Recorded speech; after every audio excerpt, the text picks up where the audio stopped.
శ్రీమాత్రే నమః. మా ప్రేక్షక మిత్రులందరికీ కూడాను శుభాకాంక్షలు.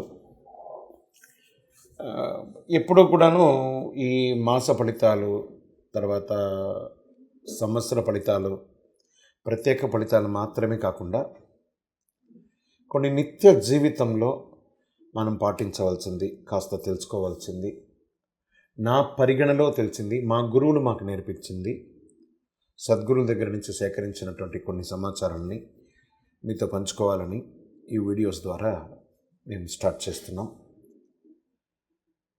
ప్రతి వీడియో కూడా ఒక 2 నిమిషాలు 3 నిమిషాలతో కూడినటువంటి ఒక వీడియోగా ఉంటుంది.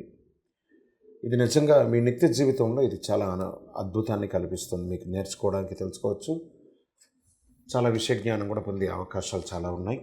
మా ఛానల్ మిత్రులందరూ చూస్తున్నారు. మళ్ళీ రిక్వెస్ట్, సబ్స్క్రైబ్ చేయండి, షేర్ చేయండి. మీ మిత్రులందరికీ ఇప్పుడు ఈరోజు వాట్సాప్లో, ఫేస్బుక్లో, ఇన్స్టాలో చాలా ఈజీగా షేరింగ్ ఉంది కదా. మీకు ఇది నిజంగా నచ్చింది అనుకోండి, జస్ట్ అలా క్లిక్ చేసి షేర్ చేసేసేయండి. ఆ పక్కన ఉన్న గంట గుర్తుని క్లిక్ చేసేస్తే మా సబ్జెక్ట్ అంతా కూడా మీకు వస్తూ ఉంటుంది. నవగ్రహాలు అని అంటుంటారు. ఈ నవగ్రహాలకి వెళ్తే ఏమండి, ప్రదక్షిణం చేసిన తర్వాత కాలు కడుక్కోవాలంటారు. ఇది కరెక్టా? మరి ఆ దేవాలయంలోనే కదా ఈ నవగ్రహాలు ఉంటాయి. మరి ఆ దేవాలయం పూజారి దానికి పూజించినప్పుడంతా కాళ్ళు కడుక్కుంటూ చేసుకుంటూ ఉంటారా? నవగ్రహాలు 27 నక్షత్రాలు, 12 రాసులు, 9 గ్రహాలు, అష్టదిగ్బాలకులు, ఒక జీవితం, ఒక మనిషి అశ్విని పర్యంతం రేవతి వరకు ఉంటారు. ఆ గ్రహాలకి పూజించి కాళ్ళు కడుక్కుంటే వీడు నన్ను అవమానిస్తున్నాడని చెప్పి వాడిని మీరు పొగుడుతున్నారా, అవమానిస్తున్నారా? మరి ఆ పనికిరాని దేవుళ్ళు అయితే, కాలు కడుక్కొని వెళ్ళే దేవుళ్ళు అయితే వారిని ఎందుకు దేవాలయంలో ఉంచుతారు? తప్పు కదా అది. అలా చేయకూడదట. ఆ నవగ్రహాలు తిరిగిన తర్వాత కాలు ఎందుకు కడుక్కోవాలంటే, ఈ శని భగవానుడికి తైలాభిషేకం చేస్తారు చూస్తారా, ఆ తైలం మీ కాళ్ళకు అతుక్కొని మీరు ప్రదక్షిణం చేసే చోట చుట్టూ తిరుగుతుంటే ఇంకెవరన్నా దాని మీద కాలు పెడితే జారి కింద పడతారు అనే దానికోసం పూజారులు చెప్పింది కాలు కడుక్కోండి అనే. కానీ నవగ్రహాలు తిరిగితే కాలు కడుక్కోండి అని చెప్పలేదు ఎక్కడ కూడా. అది మహాపాపం. అదొకటి చేర్చుకోండి. మరి నవగ్రహాలకు ఇష్టం లేని పనులు ఉన్నాయి, అది కూడా చెప్తాను చూడండి. అద్దంలకు చంద్రుడు కారణం. అద్దానికి ముందు దిగంబరంగా వస్త్రమే లేకుండా నిలబడుకోని మన అందాన్ని అటు ఇటు చూసుకుంటే ఆ చంద్ర భగవానుడు మన గురించి బాధపడతాడు. అద్దం ముందర నగ్నంగా ఉండకూడదు. సర్వశాస్త్రములు తెలిసిన గురు బృహస్పతి ఎవరైనా గురువుని కించపరిచి మాట్లాడితే గురు భగవానుడికి ఇష్టం ఉండదు. చెవిలో వ్రేలు పెట్టి తిప్పడము, స్కూటర్ కీసు, కార్ కీసు లేదా ఏదో పెట్టుకొని తిప్పుకుంటూ ఉండడము, ఆ కారణం ఎవరైనా మాట్లాడుతూ ఉండగా ఇలా చేస్తూ ఉంటే బుధవారం అసలు చేయకూడదు. వ్యాపారాన్ని అశ్రద్ధ చేసిన జ్ఞానం ఉంది, అది గర్వకారణంగా భావిస్తారు.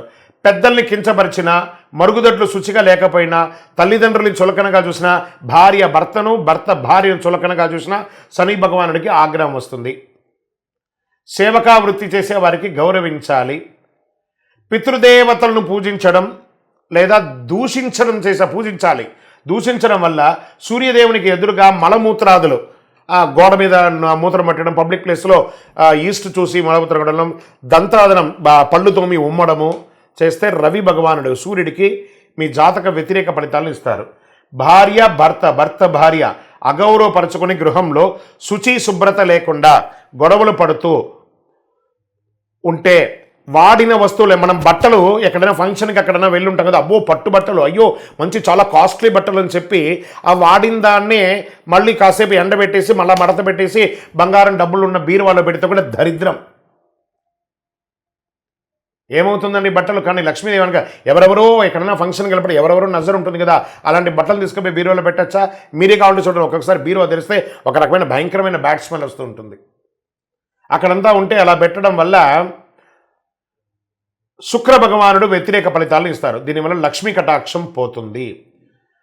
అప్పు ఎగ్గొడితే కుజునికి కోపం. ఎవరి దగ్గర అప్పు తెచ్చుకొని వాడికి ఇవ్వకుండా చేస్తే కుజునికి కోపం వస్తుంది. వ్యవసాయ పరంగా మోసం చేస్తే ఊరుకోడు. జ్ఞానం ఉండి కూడా పంచరానికి వెనకాడితే మోక్షకారకుడైనటువంటి కేతు పెద్దల మరణాంతరం చేయవలసిన కార్యక్రమాలు, పిండాది తర్పణాదులు చేయకుండా, వాళ్ళు చనిపోయిన మరణం రోజు వాళ్ళు కనీసం గుర్తు కూడా చేయకుండా ఉంటే జాతకంలో కేతు వ్యతిరేక ఫలితాలను ఇస్తాడు. పిశాచ పీడన కలుగుతుందని చెప్తున్నారు. రాహు వైద్య వృత్తి పేరుతో మోసగించిన, సర్పములు ఏమైనా చేసినా ఆయన కోపం కలుగుతుంది. ఈయన భ్రమమాయకు కారకణం. నవగ్రహాలను ప్రదక్షిణ చేసిన తర్వాత కాలు కడుక్కున్న దోషం. ఇవన్నీ కూడాను నవగ్రహాల ద్వారా దోషం ఉంటుంది. కాస్త ఇవన్నీ పాటించండి. నిత్య జీవితంలో ఇవన్నీ ఉపయోగపడుతుంది. విజయోస్తు.